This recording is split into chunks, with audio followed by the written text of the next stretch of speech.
Hello, good evening दोस्तों, आप सभी का स्वागत है आपके अपने YouTube channel CDP queen Himanshi ma'am पर। मेरा नाम है रवि और आप मेरे साथ कर रहे हो अपनी सीटेट हिंदी पेडागोजी की क्लास, जिसका आज अगला भाग है। इसके पहले हम 2 या 3 क्लासें करवा चुके हैं। अगर आपने नहीं देखी तो जाकर के जरूर देखिए, प्ले लिस्ट में आपके लिए काफ़ी महत्वपूर्ण रहने वाली हैं सारी की सारी क्लासें। तो चलिए शुरू करते हैं अपनी आज की क्लास। आज का प्रश्न है, पहला प्रश्न है, प्राथमिक स्तर पर कौन सी गतिविधि बच्चों की मौखिक अभिव्यक्ति के विकास में सबसे कम प्रभावी है? आपको बताना है बच्चे की मौखिक अभिव्यक्ति के विकास में सबसे कम प्रभावी गतिविधि कौन सी रहने वाली इनमें से है? क्या वो घटना का वर्णन करना हो जाएगा, और दूसरा है कहानी को शब्द सा दोहराना हो जाएगा, तीसरा है कहानी को अपनी भाषा में कहना हो जाएगा, चौथा ऑप्शन है चित्र दिखाकर कहानी कहलवाना हो जाएगा। तो आपको बताना है कि मौखिक अभिव्यक्ति के विकास में सबसे कम प्रभावी इनमें से कौन सा ऑप्शन रहने वाला है। सभी लोग आंसर कर दें एक बार। क्वेश्चन नंबर 1 का सभी लोग आंसर करिए और सभी लोग क्लास को एक बार शेयर कर दीजिए दोस्तों। सभी को जोड़ लें एक बार अपने साथ में और दमदार तरीके से आज हम क्लास करने वाले हैं। बहुत ही अच्छी क्लास आपको करवाने वाले हैं। यहाँ से क्वेश्चन मिलने की संभावना काफ़ी ज़्यादा है, तो आप लोग सभी को जोड़ लीजिए और क्लास में बने रहिए लगातार लास्ट तक। क्लास को देखते रहिए। इसका हो जाएगा ऑप्शन नंबर बी। क्या हो जाएगा? कहानी को शब्द सा दोहराना जो है वो सबसे कम प्रभावी तरीका है मौखिक अभिव्यक्ति का, क्योंकि कहानी को अगर हम शब्द सा दोहरा देंगे तो बच्चों को कुछ भी समझ में नहीं आएगा। जब तक हम उन्हीं की भाषा में उनको ना बताएं, किसी कहानी के संदर्भ को जब तक उन्हीं की भाषा में नहीं बताया जाएगा तब तक बच्चों को कहानी समझ में नहीं आएगा, क्योंकि वो प्राथमिक स्तर के बच्चे हैं। उनको जो है टेक्निकल भाषा जो लिखी होती है कहानियों की वो सब समझ में नहीं आने वाली है। देखते हैं अगला क्वेश्चन। मुहावरे और लोकोक्तियाँ के प्रयोग के संदर्भ में कौन सा कथन उचित है? आपको बताना है मुहावरे और लोकोक्तियाँ के प्रयोग के संदर्भ में निम्नलिखित में से कौन सा कथन उचित है? पहला ऑप्शन दिया है ये भाषा का अनिवार्य हिस्सा है, दूसरा ऑप्शन है ये भाषा प्रयोग को प्रभावी बनाते हैं, तीसरा ऑप्शन है ये भाषा को नियंत्रित करते हैं और चौथा ऑप्शन है भाषा का अलंकरण इनका कार्य है। तो बताइए मुहावरे और लोकोक्तियों के प्रयोग के संदर्भ में कौन सा कथन आपको उचित लग रहा है? क्वेश्चन नंबर 2 का सभी लोग आंसर कर देंगे एक बार। जो साथी नए जुड़ रहे हैं चैनल को सब्सक्राइब कर लेंगे अपनी अच्छी तैयारी के लिए। कई सारी वीडियो आपके लिए हमारे यूट्यूब चैनल पर पड़ चुकी हैं, जहाँ से आप देख लें तो आपका स्कोर उम्मीद है कि काफ़ी अच्छा हो जाएगा। तो इसका हो जाएगा ऑप्शन नंबर बी, ये भाषा प्रयोग को प्रभावी बनाते हैं का जो प्रयोग होता है उसको प्रभावी बना देते हैं लोग। मुहावरे और लोकोक्तियाँ कैसे बनाते हैं? जैसे कि कहते हैं कि आप तो ईद के चांद हो गए, बोल देते हैं, या फिर बोल देते हैं लोकोक्तियाँ आती हैं, नाच ना आवे आंगन टेढ़ा। तो इस प्रकार से क्या करते हैं, ये भाषा के प्रयोग को प्रभावी बना देते हैं। आगे देखते हैं। बच्चों में डॉट डॉट और डॉट डॉट के माध्यम से लेखन कौशल का विकास किया जा सकता है। इस प्रकार से क्वेश्चन 2 से 3 आपके एग्जाम में आपको देखने को मिलेंगे, जहाँ पे आपको भरने वाला दिया रहा होगा। तो आपको हम यहाँ पर अभ्यास करवा दे रहे हैं अच्छी तरीके से। हो सकता है कि यहीं से क्वेश्चन भी आपको देखने को मिल जाए। तो आपको बताना है बच्चों में डॉट डॉट और डॉट डॉट के माध्यम से लेखन कौशल का विकास किया जा सकता है। तो हमें यहाँ पर क्या भरना पड़ेगा आपको बताना है। पहला ऑप्शन है रेखांकन। क्या बच्चों में रेखांकन और चित्रांकन के माध्यम से लेखन कौशल का विकास किया जा सकता है? आपको बताना है क्या ये एक ऑप्शन जो हम आपको बता रहे हैं पहला वाला सही है वो? सभी लोग बताइए एक बार कमेंट बॉक्स में, क्या क्वेश्चन नंबर 3 का पहला ऑप्शन सही है? बच्चों में रेखांकन और चित्रांकन के माध्यम से लेखन कौशल का विकास किया जाना चाहिए, यानी इसका ऑप्शन नंबर ए बिल्कुल सही हो जाएगा। किस प्रकार से विकास होता है? रेखांकन और चित्रांकन के माध्यम से। देखते हैं अगला क्वेश्चन। निम्नलिखित में से कौन सा प्रश्न बच्चों की भाषा क्षमता के विकास में सर्वाधिक सहायक है? आपको बताना है इनमें से कौन सा प्रश्न बच्चों की भाषा क्षमता के विकास में सर्वाधिक सहायक रहने वाला है। पहला है डाल डाल का इस्तेमाल करते हुए वाक्य बनाओ, दूसरा ऑप्शन है तितली कली के पास गई होगी और क्यों गई होगी, आपको यह और तीसरा है तितली और कली ने क्या खेला होगा, चौथा है तुम्हारी पसंद मनपसंद किताब कौन सी है। तो आपको बताना है बच्चों की भाषा क्षमता के विकास में सर्वाधिक सहायक इनमें से कौन सा ऑप्शन हो जाएगा। क्वेश्चन नंबर 4 का सभी लोग आंसर करेंगे एक बार। काफ़ी अच्छा क्वेश्चन है ये। तो इसका हो जाएगा ऑप्शन नंबर बी हो जाएगा, तितली कली के पास गई होगी और क्यों गई होगी। तो इसको बताने में बच्चे को क्या होगा, उसके मानसिक क्षमता का विकास होगा। अगला क्वेश्चन, सामाजिक अंतःक्रिया की अवधारणा डॉट डॉट से संबंधित है। आपको बताना है सामाजिक अंतःक्रिया की अवधारणा किससे संबंधित है। क्वेश्चन नंबर 5 का सभी लोग आंसर करेंगे। सामाजिक अंतःक्रिया की अवधारणा किससे संबंधित है।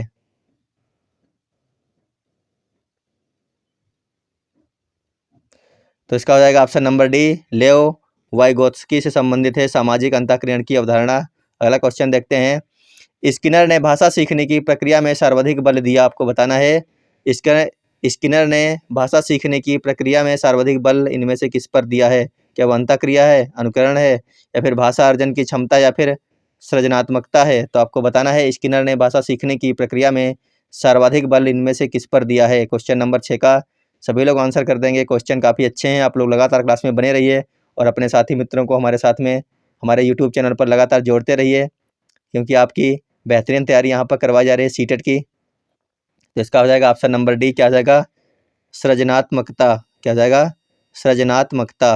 ऑप्शन नंबर डी इसका बिल्कुल सही है। स्किनर ने भाषा सीखने की प्रक्रिया में सर्वाधिक बल किस पर दिया था, सृजनात्मकता पर दिया था। देखते हैं अगला क्वेश्चन। बच्चों की भाषाई क्षमताओं के आकलन के लिए सर्वाधिक सहायक है। आपको बताना है बच्चे की जो भाषाई क्षमताओं का आकलन करने के लिए सर्वाधिक सहायक इनमें से कौन सा हो जाएगा।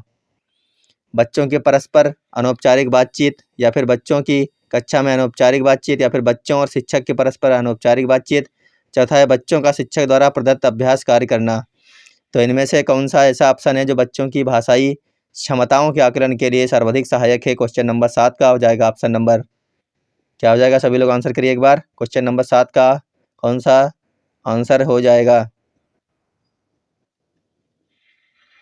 क्वेश्चन नंबर 7 का आंसर करिए सभी लोग। इसका हो जाएगा ऑप्शन नंबर ए, बच्चों की परस्पर अनौपचारिक बातचीत। क्या होगा, बच्चों की परस्पर अनौपचारिक बातचीत से बच्चों की भाषाई क्षमताओं के आकलन के लिए सर्वाधिक सहायक हो सकता है। आगे चलते हैं। कौन सा प्रश्न कक्षा में बहुभाषिकता को प्रेषित करता है। आपको बताना है कि कक्षा में ऐसा कौन सा प्रश्न है निम्नलिखित में से जो बहुभाषिकता को पोषित करता हो। पहला ऑप्शन है अच्छी लगने वाली महक को क्या कहेंगे। दूसरा है बुरी लगने वाली महक को क्या कहेंगे। तीसरा है तुम्हारे घर में किस किस की महक आती है। चौथा है फूलों के नाम अपनी भाषा में लिखो। तो आपको बताना है कि इनमें से बहुभाषिकता को प्रेषित कौन कर रहा है, कौन सा इसमें से ऐसा ऑप्शन है जो बहुभाषिकता को यानी कि कई प्रकार की भाषाओं को पोषित कर रहा है। आपको बताना है क्वेश्चन नंबर 8 का आंसर। अगर आप किसी बच्चे को बोलोगे कि अच्छी लगने वाली महक को क्या कहते हैं, तो वो बोल देगा खुशबू कहते हैं। क्या कहते हैं, खुशबू। बुरी लगने वाली को क्या कहते हैं, दुर्गंध कहते हैं। अच्छी को सुगंध कहते हैं।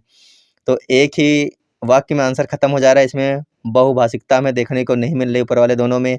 नीचे के सी और डी में से आप लोगों को चयन करना है कि कौन सा ऑप्शन आपको लग रहा है कि अगर बच्चे जवाब देंगे तो कई भाषा में कई तरीके से अलग अलग प्रकार से देंगे। तो क्वेश्चन नंबर 8 का हो जाएगा ऑप्शन नंबर डी, क्या हो जाएगा, फूलों के नाम वो अपनी भाषा में लिखेंगे तो कई भाषाओं का यूज करेंगे। ऑप्शन नंबर डी इसका बिल्कुल सही हो जाएगा। जब कोई बच्चा फूलों के नाम लिखेगा तो कई तरीके से लिखेगा, कई भाषाओं में लिखेगा। देखते हैं आगे। शिक्षण प्रक्रिया को रुचिकर बनाने में ... शिक्षण सामग्री सहायक होती है। आपको बताना है शिक्षण प्रक्रिया को रुचिकर बनाने के लिए किस प्रकार की शिक्षण सामग्री सहायक होती है। ऑडियो वीडियो, या फिर वैविध्यपूर्ण, या फिर वीडियो परक, या फिर पत्र पत्रिकाएं। आपको बताना है इनमें से कौन सी शिक्षण सामग्री सहायक होती है शिक्षण प्रक्रिया को रुचिकर बनाने के लिए। क्वेश्चन नंबर 9 का हो जाएगा ऑप्शन नंबर बी, क्या हो जाएगा, वैविध्यपूर्ण जो है ये शिक्षण सामग्री सहायक होती है शिक्षण प्रक्रिया को रुचिकर बनाने के लिए। देखते हैं अगला क्वेश्चन। अगला क्वेश्चन है प्राथमिक स्तर पर भाषा की क्षमताओं का विकास ... है और साहित्य ... है। आपको बताना है दो जगह यहाँ पर जो खाली हैं, यहाँ पर क्या भरना हो जाएगा। प्राथमिक स्तर पर भाषा की क्षमताओं का विकास, तो आपको बताना है क्या हो जाएगा, साधन या फिर साध्य। दूसरा है साध्य उद्देश्य, तीसरा है साध्य और साधन, चौथा है उद्देश्य और साध्य। तो बताइए कि क्वेश्चन नंबर 10 में क्या भरना है। तो इसका हो जाएगा ऑप्शन नंबर सी, प्राथमिक स्तर पर भाषा की क्षमताओं का विकास साध्य है और साहित्य क्या है, साधन है। यानी ऑप्शन नंबर सी बिल्कुल सही हो जाएगा इसका। सभी लोग देख लें एक बार। देखते हैं अगला क्वेश्चन। अगला क्वेश्चन है प्राथमिक स्तर पर कौन सा भाषा शिक्षण का उद्देश्य नहीं है। क्या पूछा गया है, प्राथमिक स्तर पर कौन सा भाषा शिक्षण का उद्देश्य नहीं है। साथियों आपको बता दें कि आपको 3 तारीख से सीटेट का जो सेकंड पेपर होता है उसकी हिंदी और उसकी सामाजिक विज्ञान की क्लासें शुरू होने वाली हैं, जो आपको सुबह 9 और 10 बजे लगातार मिला करेगी। 9 बजे हिंदी की मिलेगी सेकंड पेपर की, और 10 बजे आपको सामाजिक विज्ञान की सेकंड पेपर की क्लासें मिलना शुरू हो जाएंगी। 3 तारीख से मिलना चालू हो जाएंगी। सुबह 9 और मतलब कि 9 और 10 बजे आपको मिला करेंगे। 9 बजे हिंदी की क्लास मिलेगी और 10 बजे आपको सामाजिक विज्ञान की क्लास मिलेगी। सेकंड पेपर की हिंदी और सेकंड पेपर के लिए सामाजिक विज्ञान, जो कि 60 नंबर की सीटेट में पूछी जाती है सामाजिक विज्ञान सेकंड पेपर में, तो आप इसको याद रखेंगे और लगातार हमारे साथ बने रहेंगे। 3 तारीख से 9 और 10 बजे आना ना भूलें हमारे यूट्यूब चैनल पर। आपको 2 क्लासें प्रोवाइड कराई जाएंगी, एक हिंदी की और एक सामाजिक विज्ञान की, जब तक आपका एग्जाम चलता रहेगा जनवरी तक। तो आपको बताना है प्राथमिक स्तर पर कौन सा भाषा शिक्षण का उद्देश्य नहीं है। क्वेश्चन नंबर 11 का हो जाएगा, आप लोगों ने चयन कर लिया होगा अपने ऑप्शन का, तो इसका हो जाएगा ऑप्शन नंबर डी। भाषा संबंधी व्याकरण को पूर्णतः कंठस्थ कराना, कहीं पर भी ये सही नहीं हो सकता है। याद कराना, रट्टा मराना, कंठस्थ कराना, ये सब क्या है, निगेटिव वर्ड होते हैं। आगे चलते हैं। कक्षा में भाषा की डॉट डॉट के प्रति डॉट डॉट बनाकर उसका उपयोग भाषा शिक्षण में करना चाहिए। इस प्रकार के 2 से 3 क्वेश्चन आएंगे, इसीलिए हमने आपकी प्रैक्टिस बेहतर करवाने के लिए इस प्रकार से क्वेश्चन ले लिए हैं। तो बताइए इनमें क्या भरना है। कक्षा में भाषा की डॉट डॉट के प्रति डॉट डॉट बनाकर उसका उपयोग भाषा शिक्षण में करना चाहिए। क्वेश्चन नंबर 12 में बताइए क्या भरा जाएगा। क्या इसमें विविधता या फिर संवेदनशीलता भरा जाएगा। कक्षा में भाषा की विविधता के प्रति संवेदनशील बनाकर उसका प्रयोग भाषा शिक्षण में करना चाहिए, यानी इसका ऑप्शन नंबर बी बिल्कुल सही हो जाएगा। क्या हो जाएगा, कक्षा में भाषा की विविधता के प्रति संवेदनशील बनाकर उसका प्रयोग भाषा शिक्षण में करना चाहिए। क्वेश्चन नंबर 12 का हो जाएगा ऑप्शन नंबर बी। देखते हैं क्वेश्चन नंबर 13। शिक्षित शब्द में प्रत्यय कौन सा लगा, आपको बताना है। शिक्षित शब्द में प्रत्यय कौन सा लगा है, शिक्षित। क्वेश्चन नंबर 13 का सभी लोग आंसर करेंगे, शिक्षित में प्रत्यय कौन सा लगा है। साथियों एक बार वीडियो को शेयर कर दें, जोड़ लीजिए सभी लोगों को। क्लास बनाने में काफ़ी मेहनत लगती है और आप लोग एक बार वीडियो को शेयर कर ही सकते हो कम से कम। तो इसका हो जाएगा ऑप्शन नंबर सी। क्या हो जाएगा, इसमें लगा है इत प्रत्यय। तो इसका हो जाएगा, क्या हो जाएगा साथियों, इसमें लगा है इत प्रत्यय लगा है। कौन सा लगा है, इत। कैसे लगा है इत प्रत्यय, यहाँ पे लिखा था शिक्षा और शिक्षा से बन गया शिक्षित। आगे देखते हैं। आगे क्वेश्चन है, प्राथमिक स्तर की पाठ्य पुस्तकों में विषय वस्तु का फलक डॉट डॉट हो जिसमें डॉट डॉट के सरोकार झलकते हों। आपको बताना है प्राथमिक स्तर की पाठ्य पुस्तकों में विषय वस्तु का फलक किस प्रकार का होना चाहिए जिसमें के सरोकार झलकते हों। तो बताइए क्या भरना है इन दोनों जगह पर। सभी लोग आंसर करके बताएंगे एक बार। क्वेश्चन नंबर 14 का क्या हो जाएगा यहाँ पर, इसका हो जाएगा ऑप्शन नंबर ए। क्या भरना है, प्राथमिक स्तर के पाठ्य पुस्तकों में विषय वस्तु का फलक कैसा होना चाहिए, विस्तृत होना चाहिए। विस्तृत हो जिसमें समाज के सरोकार झलकते हों। कैसा होना चाहिए, फलक होना चाहिए विस्तृत जिसमें समाज के सरोकार झलकते हों, यानी यहाँ पे भरना है विस्तृत, तो यहाँ पे भरना है समाज। देखते हैं अगला क्वेश्चन। बहुभाषिकता हमारी डॉट डॉट भी है और हमारी सभ्यता व डॉट डॉट का अभिन्न अंग भी है। आपको बताना है बहुभाषिकता हमारी क्या है और हमारी सभ्यता व का अभिन्न अंग है। तो आपको बताना है दोनों जगह पर क्या भरा जाएगा। क्वेश्चन नंबर 15 में सभी लोग आंसर करेंगे एक बार।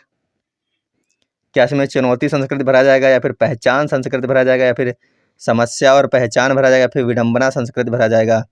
तो बहुभाषिकता हमारी क्या है, बहुभाषिकता हमारी पहचान है, यहाँ पे भरना है पहचान। और यहाँ पे क्या भरना है, हमारी सभ्यता व संस्कृति का अभिन्न अंग भी है, यानी ऑप्शन नंबर 20 इसका बिल्कुल सही हो जाएगा। अगला क्वेश्चन है क्वेश्चन नंबर 16। एक 3 साल के बच्चे से किसी भी ऐसे विषय पर अच्छी तरह से बातचीत की जा सकती है जो उसके डॉट डॉट दायरे के अंदर आता हो। आपको बताना है 3 साल के बच्चे से ऐसे विषय पर अच्छी तरीके से बातचीत की जा सकती है जो उसके दायरे के अंतर्गत आता हो। तो इनमें से कौन सा ऑप्शन सही हो जाएगा। क्वेश्चन नंबर 16 का आंसर करेंगे सभी लोग एक बार। क्या भरना है यहाँ पर हमें, क्वेश्चन नंबर 16 का हो जाएगा ऑप्शन नंबर ए। क्या हो जाएगा, संज्ञानात्मक जो है यहाँ पे भरना में है अच्छी तरीके से बातचीत की जा सकती है जो उसके संज्ञानात्मक दायरे के अंदर आता हो। ऑप्शन नंबर ए बिल्कुल सही हो जाएगा।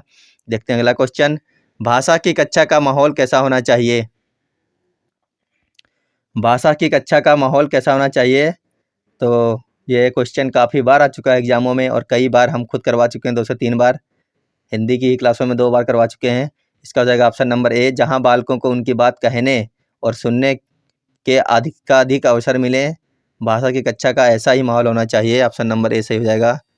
बिल्कुल सही आंसर है इसका, ऑप्शन नंबर ए। आप लोग याद रखेंगे इसको। भाषा की कक्षा का माहौल कैसा होना चाहिए? जहां बालकों को अपनी बात को रखने का और समझने का, सुनने का, बोलने का अधिक अवसर मिले। भाषा की कक्षा का माहौल सदैव ऐसा ही होना चाहिए। देखते हैं अगला क्वेश्चन। अगला क्वेश्चन है, डॉट डॉट वाले बच्चों को मुख्यतः लिखने में कठिनाई का सामना करना पड़ता है। आपको बताना है कि ऑप्शनों में देखिए और बताइए इनमें से कौन सा ऑप्शन यहाँ पे भरना है। क्वेश्चन नंबर 18 का बताइए सभी लोग, आंसर कर देंगे सभी लोग। क्वेश्चन नंबर 18 का आंसर करेंगे आप लोग। बताना हम जो बताने जा रहे हैं क्या सही बता रहे हैं आपको। इसमें भरना है डिस्ग्राफिया। क्या आपको लग रहा है सही है ये? ऑप्शन नंबर ए देखिए 18 का ऑप्शन नंबर ए है डिस्ग्राफिया। तो आप बताइए जो हम बता रहे हैं आपको क्या वो सही हो जाएगा? इसमें डिस्ग्राफिया भरा जाना चाहिए आपको। आप लोग आंसर करेंगे सभी लोग, बताइए क्या इसमें डिस्ग्राफिया भर दें? डिस्ग्राफिया वाले बच्चे को मुख्यतः लिखने में कठिनाई का सामना करना पड़ता है। तो क्या डिस्ग्राफिया सही है जो हम भर रहे हैं इसमें? तो इसका डिस्ग्राफिया बिल्कुल सही आंसर हो जाएगा, ऑप्शन नंबर ए। डिस्ग्राफिया वाले बच्चे को ही मुख्यतः लिखने में कठिनाई का सामना करना पड़ता है। आगे देखते हैं। आगे है, प्राथमिक स्तर पर बच्चों का भाषा विकास सर्वाधिक रूप से निर्भर करता है। आपको बताना है प्राथमिक स्तर पर बच्चों का भाषा विकास सर्वाधिक इनमें से किस रूप के ऊपर निर्भर करता है? पहला ऑप्शन है भाषा के कठोर आकलन पर, दूसरा है भाषा की पाठ्य पुस्तक पर, तीसरा है भाषा समृद्ध भाषिक परिवेश पर, चौथा है भाषा की व्याकरणिक जानकारी पर। तो आपको बताना है प्राथमिक स्तर पर बच्चों का भाषा विकास सर्वाधिक रूप से निर्भर करता है। तो आप बताइए कौन सा ऑप्शन सही हो जाएगा क्वेश्चन नंबर 19 का। सभी लोग आंसर कर देंगे एक बार। आंसर क्या करें सभी लोग साथियों, आंसर कर दिया करें। अपनी जो आपका जो नॉलेज है आप उसको चेक तो कर सकते हो कि आप इनमें से कौन सा सेलेक्ट कर रहे हो। हमें भी पता चलना चाहिए कि कितने हमारे साथी लोग सही आंसर कर रहे हैं। तो इसका हो जाएगा ऑप्शन नंबर सी। क्या हो जाएगा? समृद्ध भाषिक परिवेश पर। कैसा होना चाहिए? समृद्ध भाषिक परिवेश पर। आगे चलते हैं। पहली कक्षा में पढ़ने वाली रोशनी लिखते समय अपनी मातृभाषा के शब्दों का प्रयोग करती है। कक्षा 1 में पढ़ने वाली रोशनी जब कुछ लिखती है तो वो अपनी मातृभाषा का प्रयोग करके शब्दों का चयन करती है या फिर शब्दों को बनाती है। तो भाषा शिक्षक के रूप में आप क्या करेंगे? आपको बताना है।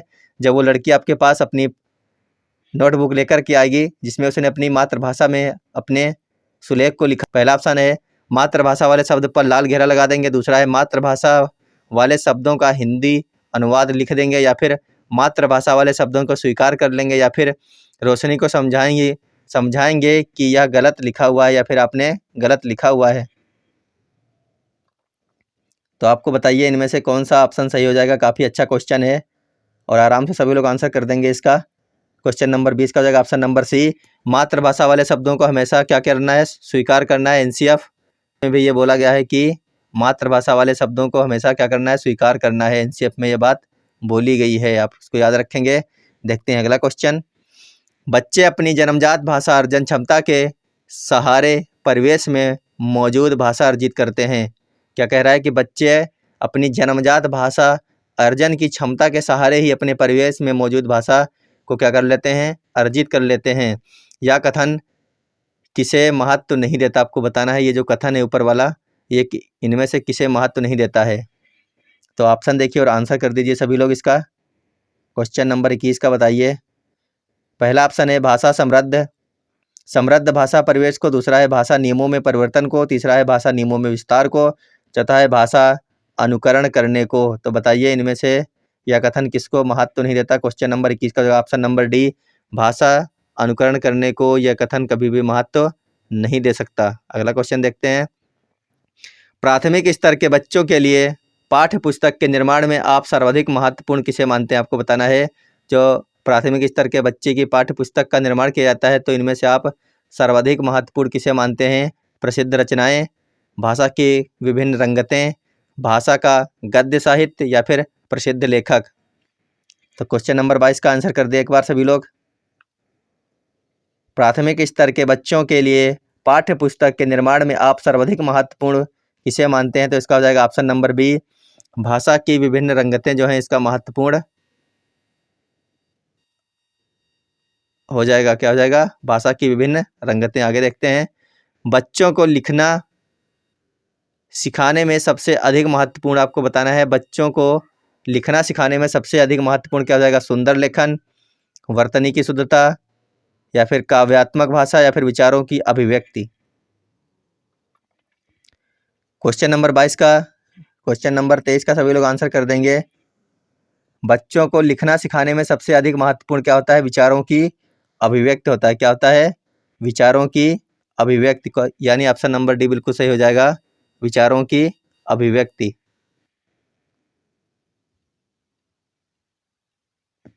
आगे चलते हैं, भाषा कौशल के संबंध में कौन सा कथन सही नहीं आपको बताना है। भाषा कौशल के संबंध में निम्नलिखित में से कौन सा कथन सही नहीं है? पहला ऑप्शन दिया हुआ है, भाषा कौशल एक दूसरे से संबंधित होते हैं। क्या कह रहा है कि भाषा कौशल एक दूसरे से संबंधित होते हैं, कौन सा सही नहीं है? तो यहाँ पर आपको याद रखना, जहाँ पर निगेटिव वर्ड आए, जहाँ पर नहीं वही लिखा हो ना, ये सब कौन सा कथन सही नहीं है। तो आपको सीधे ऑप्शन में जाना और देख लेना है किस ऑप्शन में नहीं शब्द का प्रयोग किया गया है, यानी इसका ऑप्शन नंबर सी बिल्कुल सही हो जाएगा। बाकी के आपको पढ़ने की ज़रूरत नहीं है। भाषा कौशल एक क्रम में अर्जित नहीं किए जाते हैं, यानी इसका यही हो जाएगा सही, ऑप्शन नंबर सी। आगे देखते हैं, आज का अंतिम क्वेश्चन है ये, भाषा सिखाने में सर्वाधिक महत्वपूर्ण क्या है आपको बताना है। भाषा सीखने और सिखाने में सर्वाधिक महत्वपूर्ण क्या हो जाएगा? पहला ऑप्शन है भाषा शिक्षा, भाषा शिक्षक का भाषा ज्ञान। दूसरा ऑप्शन है भाषा का समृद्ध परिवेश। तीसरा ऑप्शन है संचार माध्यमों का प्रयोग। चौथा ऑप्शन है अभिभावकों का साक्षर होना। तो आपको बताना है भाषा सीखने और सिखाने में सर्वाधिक महत्वपूर्ण इनमें से किसकी भूमिका हो जाएगी। क्वेश्चन नंबर 25 का हो जाएगा ऑप्शन नंबर बी, भाषा का समृद्ध परिवेश। क्या हो जाएगा? भाषा का समृद्ध परिवेश, ये इसका बिल्कुल सही आंसर है। तो आप लोग कमेंट बॉक्स में बताएंगे कि आपको हमारी क्लास आज की कैसी लगी, और अगर क्लास अच्छी लग रही हो और आपने पहली बार हमारे यूट्यूब चैनल पर विजिट किया है तो कृपया चैनल को सब्सक्राइब कर लीजिए। जो लोग लगातार जुड़े हुए हैं वो लोग जाने से पहले एक बार वीडियो को शेयर कर देंगे और वीडियो को लाइक कर लेंगे। वीडियो देखने के लिए धन्यवाद। Bye bye.